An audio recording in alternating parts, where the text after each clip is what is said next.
Bueno, buenos días a todos. Gracias por participar de este webinar. Son las 12 en Argentina, las 11 allí en Chile y en el resto de Latinoamérica, bueno, distintos horarios. Vamos a esperar unos minutos, un minutito que se sumen los inscriptos. Este, mm, Mientras tanto, me voy presentando. Mi nombre es Norma López, soy la gerente general de Mont Group en Argentina.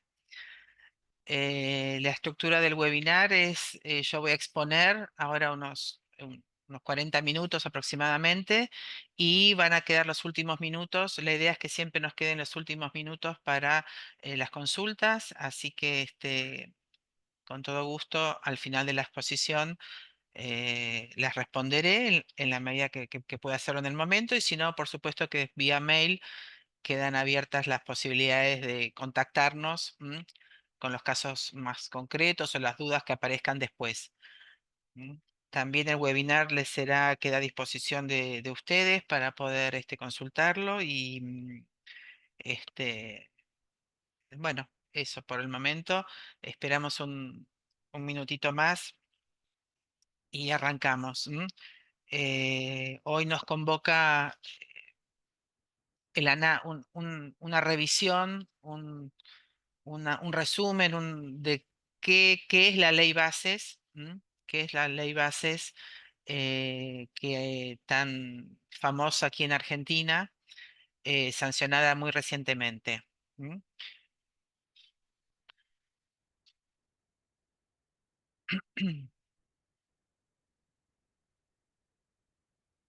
Bueno, ya arrancando con el webinar. Un poquito de antecedentes, tengan en cuenta, el 10 de diciembre del 2023 asume el gobierno del presidente Milei con un programa de reformas muy ambicioso en concordancia con su ideario político libertario. Y en ese esquema, el 21 de diciembre sanciona, mejor dicho, no presenta, sanciona un decreto de necesidad de urgencia como una primera avanzada de todas las reformas estructurales que quiere realizar. Ese decreto que se publicó el 21 de diciembre, 10 días después de su inicial gobierno, está vigente desde el 29 de diciembre. Es un decreto que contiene más de 300 leyes o regulaciones modificadas o eliminadas. Entre ellas, las más significativas era la reforma laboral. Sin embargo, esa reforma laboral, a ser hecha por decreto, habilitó o permitió que la Central Sindical Argentina presentara una impugnación y a su vez algunos otros artículos del decreto han sido impugnados por los sectores o los actores económicos que se han visto afectados, razón por la cual, si bien el decreto está vigente en muchos de sus aspectos reformistas, perdón, en otros está con impugnaciones y con aplicación suspendida. Todavía no hay resolución final sobre aquellos aspectos que han sido impugnados, ni a nivel del fuero contencioso administrativo, que en algunos casos se está discutiendo allí, ni al nivel de la Corte Suprema de Justicia. Posteriormente, el 27 de diciembre, una semana después de la publicación del decreto de necesidad de urgencia, el gobierno lanza una primera avanzada con la ley bases. Es un primer intento, una ley ómnibus de 655 artículos, modificando muchos aspectos de la actividad económica y productiva del país. Ingresó al Parlamento el 27 de diciembre, se habilitó las sesiones extraordinarias del Parlamento para poder discutir la ley. Después de mucho andar allá por el mes de marzo, abril, la ley fue aprobada en diputados, no aprobada en senadores. Como esto requería una gran negociación política y el gobierno consideró que se iba a perder el espíritu de la ley, el gobierno no insistió en ese proyecto de ley, dejó que cayera la ley este, mm, por falta de acuerdo político y para que la ley no pierda la sustancia que el gobierno quería imprimirle. Y en paralelo, el gobierno, cuando deja caer esa ley, al poco tiempo introduce un nuevo intento de ley, una nueva ley bases sobre la base del proyecto que pudo aprobar en diputados y después de 6 meses de discusiones parlamentarias que arrancaron en enero con el primer intento, nos encontramos al día de hoy con dos leyes. Una es la ley bases, que es una versión más reducida del primer intento de diciembre, y una segunda ley que no vamos a tratar ahora, que es la ley de medidas fiscales paliativas y relevantes, que es un desprendimiento de la ley bases original que por una negociación parlamentaria el gobierno dividió, sacó de la ley bases y lo mandó por ley separada. Pero a consecuencia de toda negociación política que se desarrolló, consiguió estas dos leyes. Tengan en cuenta, para darles contexto, el gobierno, el Poder Ejecutivo, el gobierno, tiene solo 30 diputados de más o menos, aproximadamente 30 diputados sobre un total de 257 y solo 7 senadores de 72, con lo cual el esfuerzo de negociación política para conseguir las leyes y lo que ha salido de la ley ha sido muy importante y creo que eh, muy significativo. Entrando ya entonces en el tema, finalmente el 27 de junio ¿m? Se sanciona la ley 27742, llamada Ley de Bases y Puntos de Partida para la Libertad de los Argentinos. El título es bastante ampuloso y haciendo hincapié en el concepto de libertad y de desregulación que pretende imprimir el gobierno a todas sus reformas. Se publicó en el Boletín Oficial el 8 de julio del 2024 y está vigente desde el día 9 de julio de 2024. Como les decía, esta ley es una ley reducida, no tiene los 655 artículos que tenía el primer intento, tiene 238 artículos distribuidos en 9 títulos. Vamos a repasar todos estos títulos y vamos a hacer hincapié o profundizar un poquito más en los que consideramos más significativos para todo lo que sea el sector privado. Estos son los 9 títulos que les digo vamos a ir repasando. El primer título es la declaración de emergencia pública en 4 materias: administrativa, económica, financiera y energética. El gobierno pretendía que la emergencia se declarara en otras áreas, pero no fue posible. Se le limitaron a estas 4 áreas solo por un año, no renovable, a diferencia de los presidentes anteriores que han gozado de facultades por emergencia pública por muchos años. Diría que del 2001 para aquí todos los gobiernos han gobernado con la herramienta de la emergencia pública, excepto Macri una parte de su periodo, que no pidió la emergencia, el resto de los gobiernos sí lo han pedido. Bueno, en este caso al presidente Milei se le otorgó por un año no renovable en estas 4 áreas, y que haya declaración de emergencia pública significa que se le delegan al presidente y al Poder Ejecutivo diversas facultades que son propias del Parlamento a efectos de regular o modificar leyes de estas áreas. El compromiso del gobierno está establecido en uno de los artículos del título, es que mensualmente debe informar al Parlamento sobre cómo se va ejecutando esta emergencia en materia pública. ¿Mm?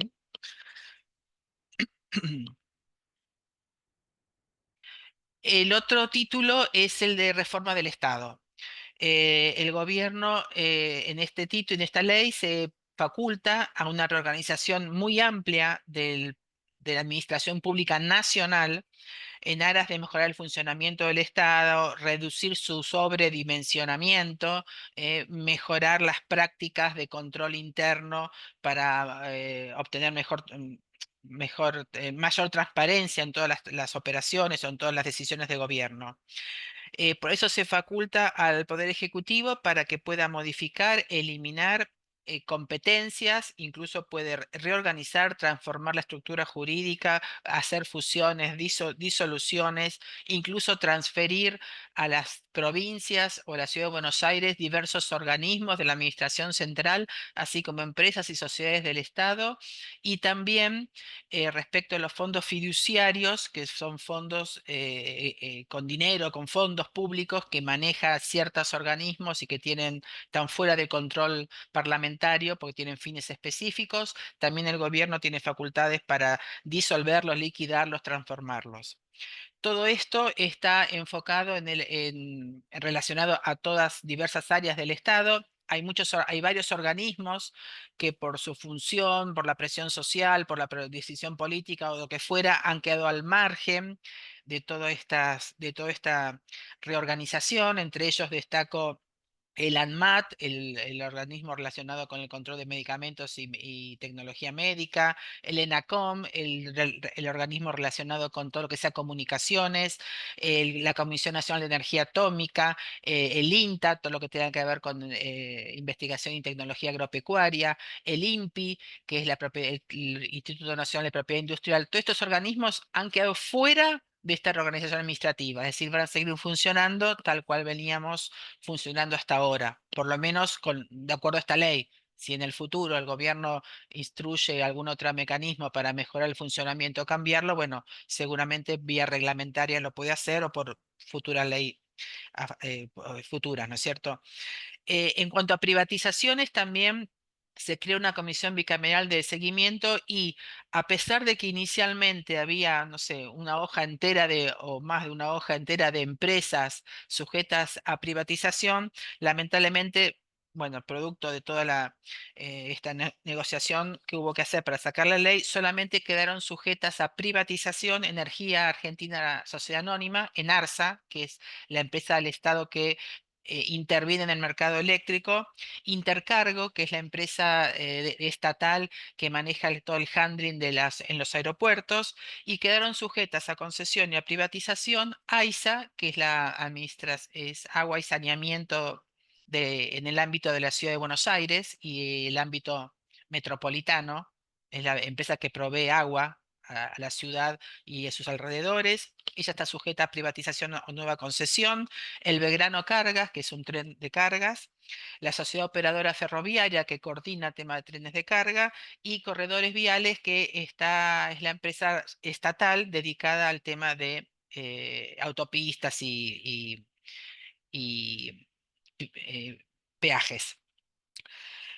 Eh, hay también modificaciones en la contratación de empleo público. Ahí se dispone que aquellos organismos que sean disueltos, modificados, reducidos, todo el personal abocado, destinado a ese organismo va a quedar en situación de disponibilidad por 12 meses cobrando el sueldo del Estado, a la espera que alguna otra repartición del Estado pueda incorporarlo, y finalizado ese plazo de 12 meses, si ninguna otra repartición del Estado lo incorpora, va a estar despedido, desvinculado del Estado mediante el cobro de la indemnización correspondiente. Y también se modifica en esta reforma importante del Estado la ley 19.549, que es la ley de procedimientos administrativos. Tienen muchas reformas. Destaco una importante, la que se establece a través del artículo 31 de la ley, que es que modifica dentro de la ley de procedimientos administrativos, establece un nuevo concepto que hasta ahora en cualquier trámite o petición frente a los organismos del Estado, a la Administración Pública Nacional, cualquier petición o trámite que no tuviera una resolución favorable, se interpretaba como con una resolución negativa. Pues bien, se introduce un cambio en este artículo 10 de la ley de 19.549, previendo que En ciertos casos, cuando la administración pública nacional, ante una petición de un particular o una empresa de algún trámite de registro o similares, no hubiera respuesta de la administración pública, se entiende que el silencio es respuesta afirmativa, teniendo ese silencio el valor de un acto administrativo completo, digamos, ¿no es cierto? Entonces, bueno, es realmente un tema importante que hasta ahora que creo que va a modificar el concepto y la actitud de la administración pública, por lo menos para obtener una respuesta, ¿no? Porque, bueno, en función de la respuesta positiva o negativa, uno puede actuar judicialmente, pero ante el silencio, uno tenía que esperar o iniciar todo un reclamo de judicial por la demora en la respuesta. Y también se establece un plazo máximo para cuando no esté previsto de 60 días para que la Administración Pública Nacional responda a las peticiones o a lo que fuera que haga el- el peticionante. Entonces, esto creo que es significativo, ¿no? La posibilidad de que se interprete el silencio de la Administración Pública como una respuesta positiva para el peticionante. Respecto al título 3, estamos acá hablando de la posibilidad que tenga, que tiene el Poder Ejecutivo, previa intervención de la Procuración del Tesoro y de la Sindicatura General de la Nación, de disponer por razones de emergencia, lo que sea la renegociación o rescisión de contratos de obra pública, de concesión de obra pública, de contratos celebrados hasta el 10 de diciembre del 2023 eh, eh, en función de esa rescisión realizar acuerdos transaccionales. ¿M? Y se reforma a su vez la ley de concesiones y obras públicas y servicios públicos, perdón, la ley 17.520. Ahí se introducen dos modificaciones que considero que vale la pena resaltar.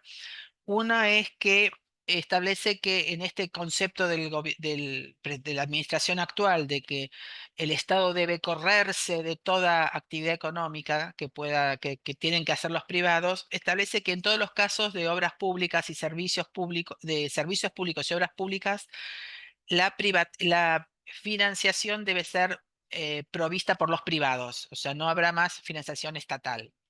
Y por otro lado, en el artículo 72 del título 3, establece que en la medida que en el contrato se establezca una moneda de pago, el concesionario se debe pagar al concesionario en la moneda pactada, sea o no de curso legal, y estableciendo que los jueces no pueden modificar la moneda ni la forma de pago de los contratos originales. Lamentablemente Argentina tiene un gran historial de incumplimiento de contratos de servicios y obras públicas em, que se han generado mayoritariamente en la crisis del año 2001. A raíz de ahí se incumplieron todos los contratos que por la época, firmados en la época de Menem, del presidente Menem y la convertibilidad. Y bueno, ahora por ley se establece la imposibilidad de que ningún juez cambie la moneda del contrato y obliga al Estado a pagar al concesionario la moneda pactada, sea o no de curso legal.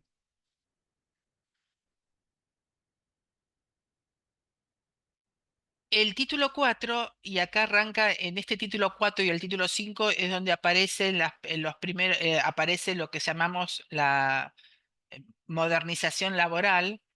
En el título 4 se establece un régimen de promoción de empleo registrado. Podemos llamarlo un blanqueo de empleo no registrado, es decir, aquellas empresas que tengan trabajadores en negro, se abre la posibilidad de regularizar relaciones laborales, ¿m? Iniciadas antes del 8 de julio de 2024, ya sea que no estén registradas como corresponde o que estén mal registradas, deficientemente registradas. El Poder Ejecutivo va a dictar la reglamentación para que se haga efectivo esta regularización. Y entre los beneficios que va a tener aquellos que entren en este régimen, tenemos la posibilidad de la extinción penal, la condonación de multas, la condonación también de parte del capital o los intereses resarcitorios por la mala registración en lo que sea deficiencia de aportes y contribuciones al régimen de seguridad social y obras sociales. Y se prevé que los trabajadores que sean objeto de esta regularización de registral van a poder computar hasta 60 meses con un salario equivalente al salario mínimo vital y móvil a los efectos de que puedan hacer su propio trámite jubilatorio, ¿no? Como el trámite jubilatorio requiere el cumplimiento de años y aportes, ¿m?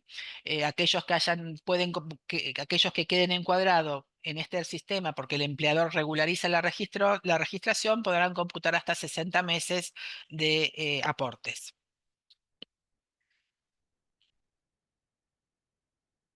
El título 5, la misma ley lo llama modernización laboral. Es realmente una modernización laboral a una legislación laboral que en Argentina tiene más de, no sé, 40 años por lo menos, a lo menos de vigencia. Y aclaro, aprovecho para mencionarles, el día 13 de agosto vamos a estar dictando un webinar específico sobre los efectos de este título de la modernización laboral, con mucho más detalle de lo que yo voy a mencionar ahora. Em, Como os decía, es una modernización laboral realmente. Se modifica la ley 24013 que está relacionada con las registraciones laborales. Se simplifica el proceso, se busca la simplificación del proceso registral de los empleados en una relación de dependencia. Se modifica la ley de contrato de trabajo entre esos cuatro aspectos que son importantes realmente para el sector privado. Uno es que se amplía el periodo de prueba, pasamos de 3 meses, que es lo que tenemos actualmente para todos los casos, a 6, pudiendo esos 6 meses ampliarse hasta 8 meses cuando se trate de empresas con de entre 5 y 100 empleados, e incluso hasta 12 meses para empresas de menos de 12, de 5 empleados. Esta ampliación a 8 y 12 meses requiere un acuerdo entre la Cámara Empresaria y el sindicato correspondiente. Hay cierta predisposición de los sindicatos a ampliar este periodo de prueba. En el periodo de prueba tengan en cuenta que se prueba al empleado y, y en caso de desvinculación, al término del periodo de prueba no genera indemnización. Por eso es importante la ampliación. Entonces, por lo menos pasamos de 3 a 6 meses, pudiendo ser 8 o 12 si lo acuerda así con el sindicato o la Cámara Empresaria. Se establece la figura de la posibilidad de que algún prestador de servicios quede encuadrado como prestador de servicios emitiendo facturas, sin que eso sugiera la existencia de una relación de dependencia. Esto es un tema más para los abogados, para el webinar que vamos a dar respecto del efecto que puede tener entre los tribunales, si un prestador de servicios que emite factura será o no considerado empleado en relación de dependencia. La ley dice que no, la his- pero hay una gran historial de jurisprudencia que dice lo contrario. Se crea la posibilidad de establecer un fondo de cese en reemplazo del régimen indemnizatorio actual. Es una posibilidad que tiene la empresa de adherir a ese fondo de cese, no obstante que también aquí se requiere el acuerdo de los sindicatos y la Cámara Empresaria para poder crear esta figura. Este fondo de cese se aplica actualmente ya en Argentina en sustitución del régimen indemnizatorio para todo lo que sea el sector de la construcción. O sea, el gremio de la construcción y la Cámara Empresaria de la Construcción tiene un fondo especial de desvinculación para la desvinculación de los obreros, que se llama Fondo de Cese. La ley también trae una nueva figura que es la del trabajador independiente con colaboradores. Un trabajador independiente puede llevar adelante su microemprendimiento productivo, su emprendimiento productivo con hasta 3 trabajadores que también serán independientes sin que haya relación de dependencia entre ellos. Esto también es importante.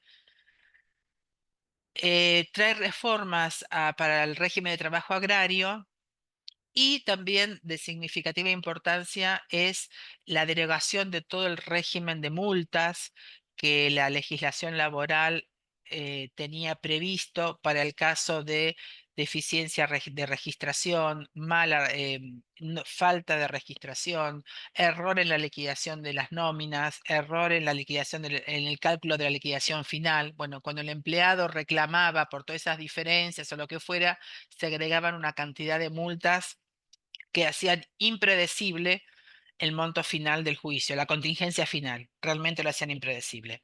Como les decía, sobre todo esto va a haber un webinar específico el martes 13 de agosto.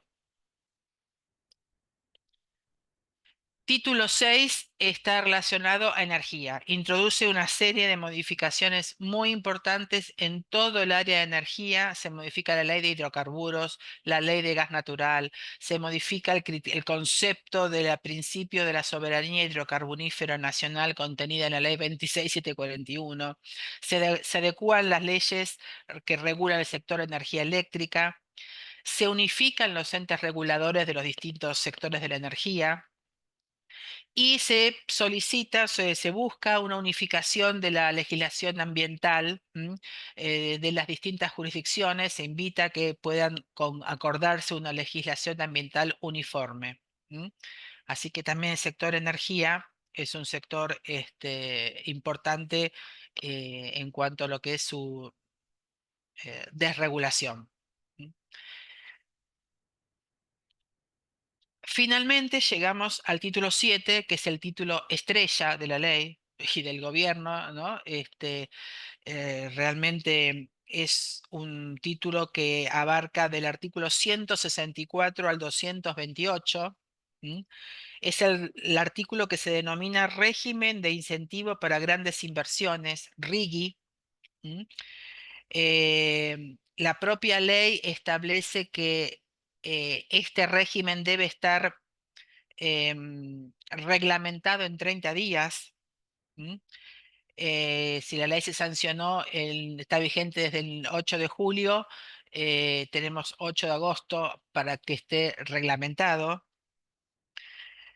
Es un régimen que apunta a generar a la búsqueda de inversiones nacionales, grandes inversiones nacionales y extranjeras, a efectos de favorecer el desarrollo económico y productivo de las diversas regiones del país, así como la creación de empleo, entre otros objetivos. Está destinado a grandes inversiones, siendo tales grandes inversiones aquellos proyectos que involucren la creación, fabricación, producción, adquisición de activos afectados a ciertas actividades. Las actividades que pueden entrar en el RIGI son el sector foresto industrial, el turismo, la infraestructura, la minería, la tecnología, la siderurgia, la energía, el petróleo y el gas. Esos son los sectores que están favorecidos por este régimen del RIGI. Para poder adherir al RIGI, hay un monto mínimo de inversión establecido en 200 millones de dólares. El Poder Ejecutivo puede establecer montos diferenciados por sector cuando así lo amerite. El plazo para integrar estos 200 millones de dólares son 2 años contados a partir de la adhesión y la ley prevé que en ciertas circunstancias, en ciertos casos, no, con solo integrar el 40% de esos 200 millones, o sea, 80 millones, puede, se mantiene la adhesión al RIGI, aunque no se cumplió el aporte completo, estableciéndose plazos especiales para completar esos 200 millones. Porque es condición para mantenerse en el RIGI que los 200 millones se integren en los 2 años siguientes a la adhesión al régimen. Entonces tenemos, el régimen va a estar vigente por 2 años y aquellos que adhieran al régimen deben dentro de los 2 primeros años hacer el aporte de los 200 millones de dólares, excepto que por el sector de que se trate el aporte exigido sea menor o bien que por un procedimiento especial adhieran o puedan incluirse en esta integración parcial del 40%, o sea, 80 millones, quedando el resto en un plazo adicional a establecerse.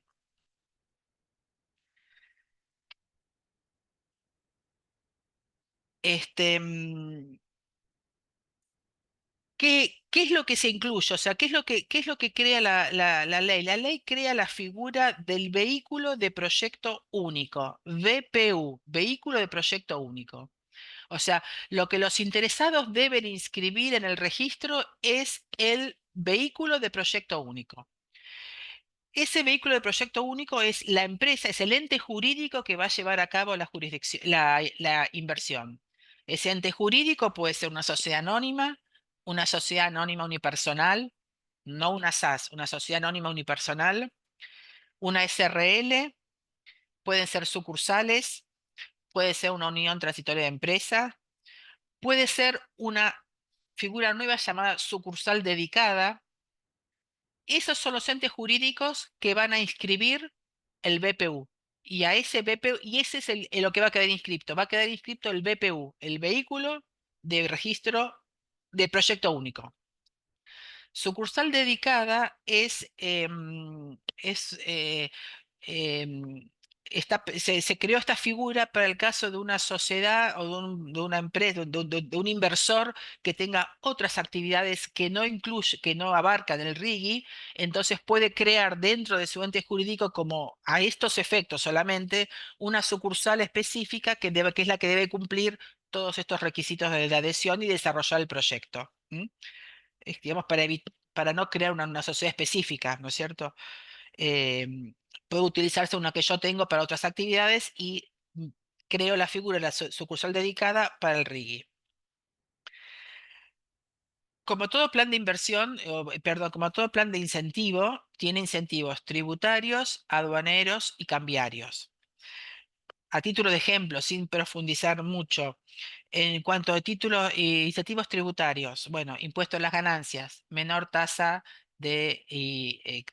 corporativa, baja al 25%, posibilidad de amortización acelerada en los bienes de capital, posibilidad de que los quebrantos impositivos tengan una vida útil mayor a los 5 años actuales, posibilidad de transferir quebrantos impositivos a otros, a otros entes. Dividendos, tratamientos beneficiosos para el pago de dividendos en cuanto a la retención, me refiero. Menor retención de impuesto a la renta sobre pago de dividendos en función de los plazos en que se paguen esos dividendos. En cuanto al IVA, la posibilidad de convertir en bonos de crédito fiscal ciertos créditos fiscales que se paguen durante el proyecto de inversión y usar esos bonos de crédito fiscal para pagar impuestos a la FIP, a la Administración Federal de Ingresos Públicos. Posibilidad de computar el impuesto de débitos y créditos bancarios al 100%. En lo que es incentivos aduaneros, bueno, importación de bienes de capital, repuestos o accesorios, así como bienes a consumo, sin pago de derechos ni aranceles. En cuanto a incentivos cambiarios, bueno, acceso asegurado por la ley al dólar oficial para pagar todo tipo de importación de bienes y servicios, para el pago de dividendos, para el pago de intereses o devolución de capital afectado al RIGI. Los exportadores podrán cobrar en dólares y mantener esa cobranza en el exterior sin estar obligados a liquidar las divisas al tipo de cambio oficial en los plazos que actualmente están vigentes. O sea, los que entran al RIGI quedan fuera de cualquier norma regulatoria relativa al cepo. Se quedan fuera todo lo que tenga que ver el RIGI. Queda todo fuera del régimen regulatorio cambiario que tenemos vigente actualmente.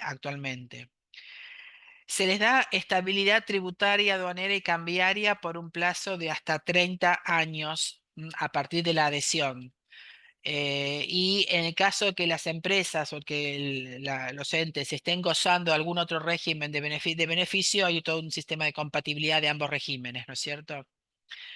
El título también prevé la forma en que en que finalizan los incentivos, ya sea porque el proyecto se terminó, finalizó, o porque se incumplió. Y en caso de incumplimiento, por supuesto, también tiene todo un régimen infraccional y recursivo.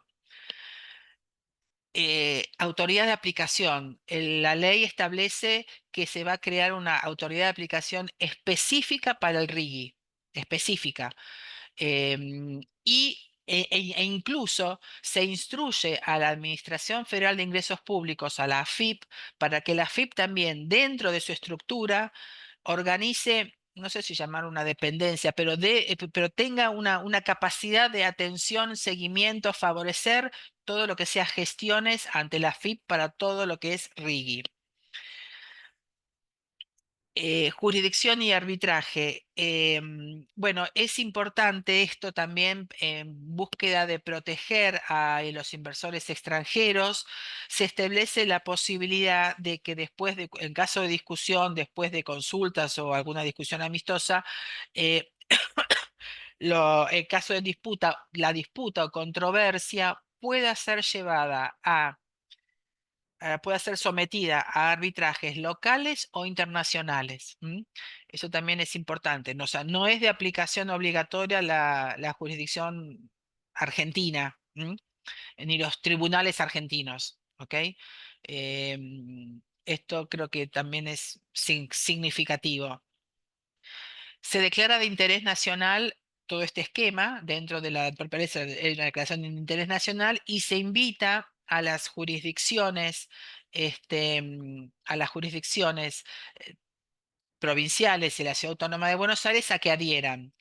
Tengan en cuenta, nosotros somos un país federal, republicano, representativo y federal, quiere decir que las provincias tienen facultades propias para legislar en todos estos en temas tributarios y para otorgar beneficios. Entonces, se está invitando a las jurisdicciones, a las 24 provincias de la Ciudad Autónoma de Buenos Aires a que adhieran al régimen. Y dentro de esa adhesión al régimen em, ya hay actividades de las provincias. La que picó en punta, la que salió primero con su legislatura a adherir al régimen, es la provincia de Río Negro. Que está en búsqueda de que se apruebe un proyecto para un puerto específico para licuefacción de gas natural, de gas de vaca muerta. Entonces ya la legislatura provincial ya adhirió plenamente al régimen. También sabemos que la provincia de Entre Ríos y Misiones ha enviado proyectos de adhesión para todo lo que es forestoindustria. Neuquén también tiene en la legislatura la adhesión para turismo, gas y petróleo. Jujuy está interesado también en lo que es minería y energía, la provincia de Jujuy, donde tenemos grandes yacimientos de litio también. Chubut, en el sur del país, pesca, hidrocarburos, turismo. También Salta, Catamarca, Mendoza y San Juan han enviado los proyectos o están en envío de proyectos de adhesión al régimen para todo lo que es minería. Por el lado de la provincia de Buenos Aires, que es una de las más importantes del país, hay un tema político ahí porque el gobernador de la provincia es peronista kirchnerista, con lo cual considera no está de acuerdo con esta cantidad de incentivos y con toda esta delegación de jurisdicción nacional a favor de terceros, a favor del extranjero y demás, con lo cual la provincia de Buenos Aires no sabemos si va a adherir. Lo que sí está haciendo la provincia de Buenos Aires es crear un régimen, un RIGI provincial, digamos, ¿no? Pero bueno, todavía eso está en discusión parlamentaria, no sabemos qué va a ocurrir. Al adherir todas estas jurisdicciones provinciales, ya establece la ley bases, que la estabilidad tributaria y los incentivos tributarios están anclados o están se comparan con los que estaban vigentes al 31 de diciembre de 2023. Es decir, que si en el 2024 hubo algún aumento de tasa de impuesto a los ingresos brutos, después la jurisdicción adhiere al RIGI y yo entro con un BPU al RIGI, este aumento de tasa de ingresos justos no me sería aplicable porque la estabilidad está respecto al 31 de diciembre de 2023. Eso también es como un efecto retroactivo de la norma. Entonces, bueno, sobre el RIGI, nosotros vamos a dictar un webinar específico con mayor detalle, mecanismos de registración, porque toda una normativa de cómo adhiero al RIGI, qué es lo que tengo que presentar, cómo tengo que documentar para que se acredite que es una inversión que encuadra en el régimen. Vamos a dar un webinar específico el día 29 de agosto próximo.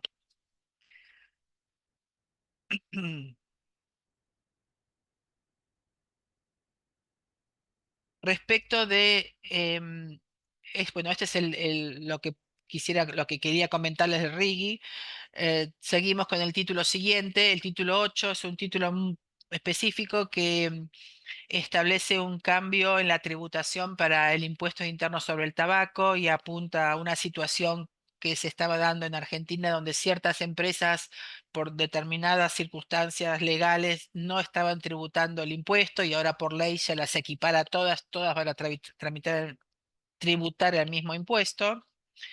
Y el último título, es el título 9, son las disposiciones finales de la ley, invita a adherir no ya al RIGI, que tiene su propia invitación específica, sino a toda la ley, a toda la reforma del Estado, a la modernización laboral, a todo lo que es energía, desregulaciones y demás, a todas las provincias, a las 24 provincias. Establece un plazo para reglamentar toda la ley de 90 días. La reglamentación del RIGI es de 30 días, o sea, es mucho más acotado y mucho más interés y apuro en sacar el RIGI como una forma, obviamente, de captar dólares, inversiones, desarrollo. Así que el RIGI tiene prioridad absoluta. Y la vigencia es desde el 9 de julio, porque dirige desde el día siguiente a su publicación, excepto para el RIGI, que ya está rigiendo desde el 8 de julio, y para la reforma administrativa que les mencionaba relacionada con que el silencio de la administración en ciertos casos se interpreta como respuesta positiva, que también tiene que ser reglamentado. Respecto del RIGI, como tenemos la vigencia el 8 de julio y tenemos un plazo de adhesión de 2 años, quiere decir que el 8 de julio, el 7 de julio de 2026 estaría venciendo el plazo para adhesión al RIGI y ese plazo, si el Poder Ejecutivo lo considera, podría extenderse un año más, ¿eh? Entonces, el plazo para adhesión terminaría en principio el 7 de julio del 2026, eventualmente 2027, y a partir de la adhesión, como les digo, están los 2 años para integrar los 200 millones de dólares, que es el capital mínimo, que es el mínimo, sí, capital afectado a la inversión. Bueno, este es un poco el repaso de la ley, de la ley bases, con todas sus implicancias. Como les digo, es una ley muy ambiciosa, sobre todo si se lo compara con la fortaleza política del gobierno, que está en minoría en ambas cámaras. Haber logrado todas estas modificaciones, todos estos cambios legales, bueno, si bien falta todavía ser reglamentados, es más que significativo. Bueno, en función del cronograma y habiendo terminado la exposición, abro el webinar a las preguntas de los participantes, como para poder eh, responderles. No veo. Perfecto.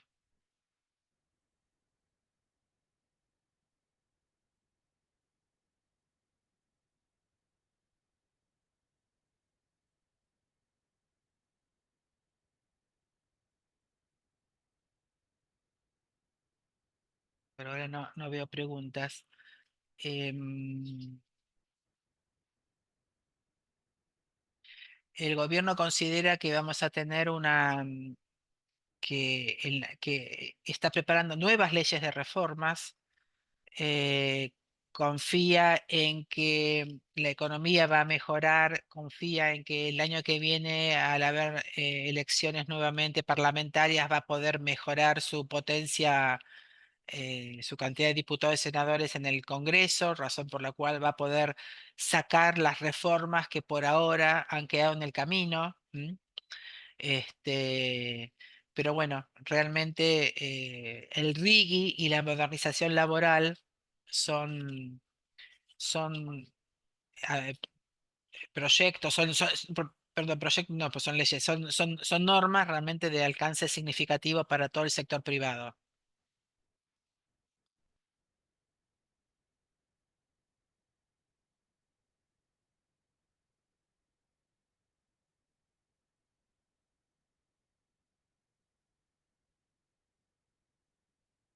Bueno, no veo preguntas. No sé si podemos, si aguardamos un minutito más. A ver, pregunta. Aquí veo una, perdón. Acá veo una.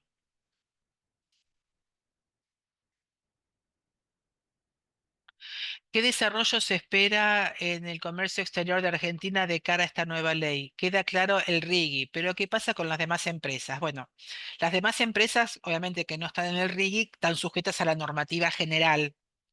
Esa normativa general, en lo que tenga que ver comercio exterior, estamos en un proceso de desandar todos estos años de regulaciones cada vez más asfixiantes y más coercitivas para la libertad de comercio exterior. En ese proceso, el Banco Central, y pensando en el tema cambiario, en el tema dólar principalmente, el Banco Central ha venido desmontando todas las regulaciones de la administración anterior, del gobierno anterior. Incluso en el día de ayer, todavía no está publicada la comunicación, pero en el día de ayer el Banco Central ya avisó que para el caso de importaciones de bienes, de cualquier tipo de bien, de cualquier tipo de producto, que no sean los que tienen un régimen de beneficio, que son los medicamentos, el sector energía, etcétera, salvo esos que tienen un régimen especial, ahora ya vamos a pasar de pagar a los proveedores del exterior en cuatro cuotas de 25% a los 30, 60, 90 y 120 días, que era lo vigente entre el 13 de diciembre y ayer, a partir de hoy o de cuando se publique, serán estos días porque ya salió la publicación, digamos, informal, resumida, se va a poder pagar en dos cuotas, a los 30 y 60 días. También se está favoreciendo el acceso. Se están limitando y eliminando restricciones e incompatibilidades que había entre el acceso al dólar oficial y el acceso a los dólares financieros.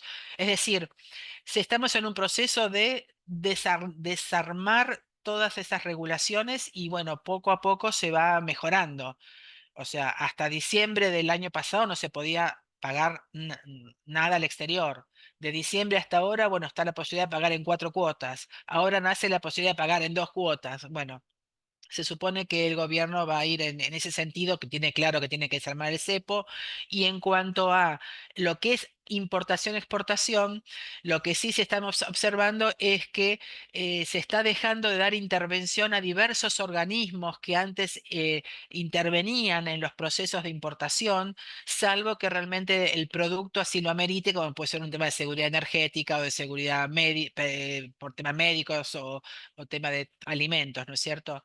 Pero los que están fuera del RIGIS, estamos en un proceso de mejora, pero no de libertad absoluta hoy por hoy.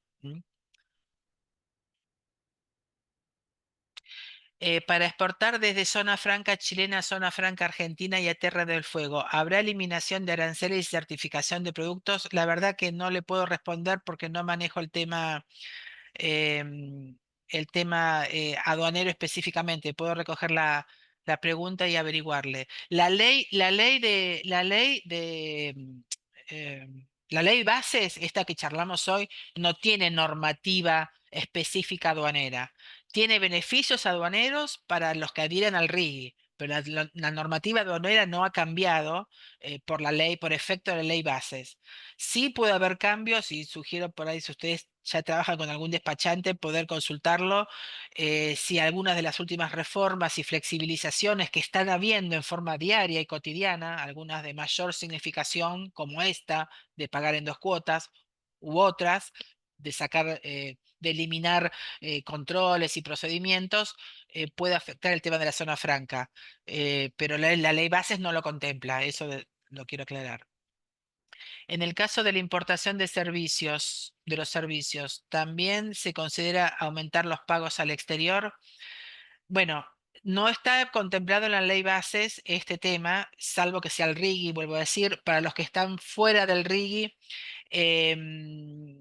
está contemplado, no hay modificación. La modificación que salió es solamente para importación de bienes.